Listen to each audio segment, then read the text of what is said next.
I saw that happening, but I also saw how the things that they do to maximize their profit, which really boils down to dumping the sick. What do you mean dumping the sick?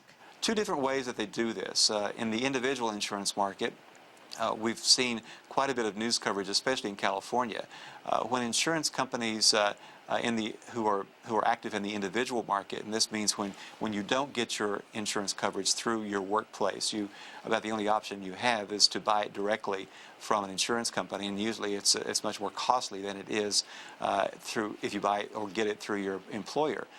Once you file a claim, if you are unfortunate enough to get very sick or have an accident and file a claim, you very often will find that your insurance company will go back and look at your application to see if there might be a chance that you either didn't disclose something that you knew about in the past, or inadvertently didn't disclose something, or might not have known about a pre-existing condition. They'll use that as evidence that you were committing fraud, and they'll revoke your policy, or they call it rescinding your policy, leaving you holding the bag, making you completely responsible for all the medical bills. That's one way that they dump people who need insurance the most.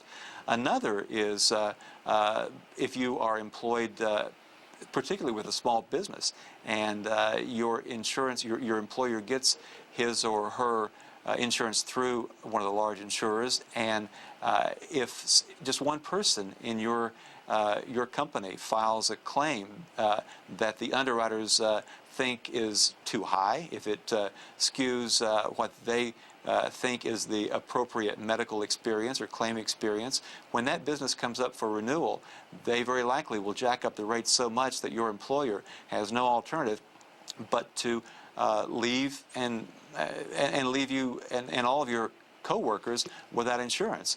Either that, or they may cut benefits or try to shop for coverage somewhere else, but the end result is you may find yourself dumped into the rolls and the ranks of the uninsured. And this is a man who knows. Wendell Potter is a whistleblower. He was the corporate spokesperson for CIGNA, actually all through the time, Stacy Ritter, that you were applying and being denied by CIGNA. But he wouldn't have dealt with this case unless you had gone public, and you've only chose to go public now. Why now? Well, when you're going through this and you're in the day-to-day, you do everything you can to get through the day. It took me 6 years after the girls' treatment to actually be able to go out and help work towards securing funding and stuff for research for childhood cancer.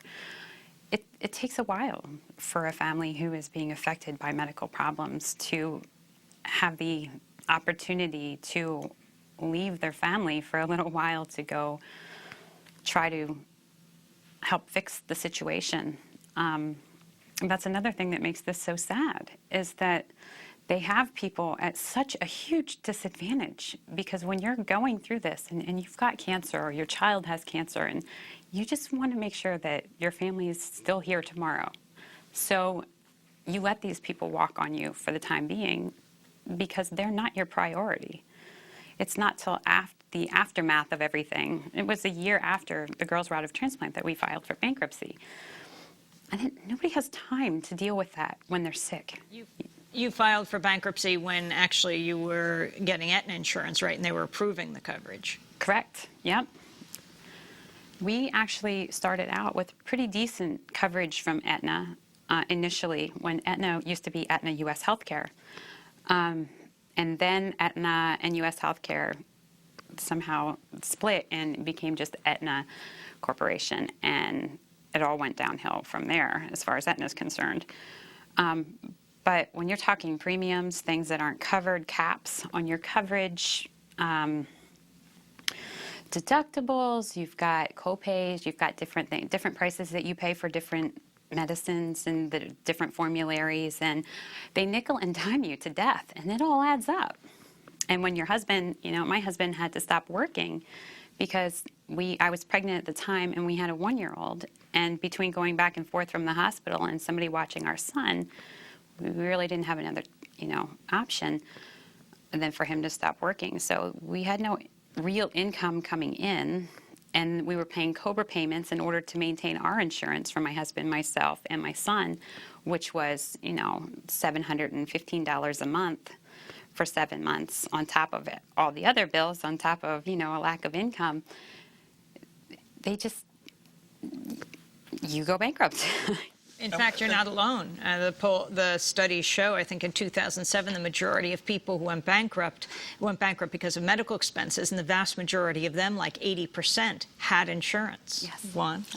Well, I just want to ask you, as you hear all this debate in Congress about health insurance reform and providing better health insurance for Americans, you've decided actually to put your body on the line and protest outside of CIGNA. Your concerns as you hear the people in Congress debate this issue?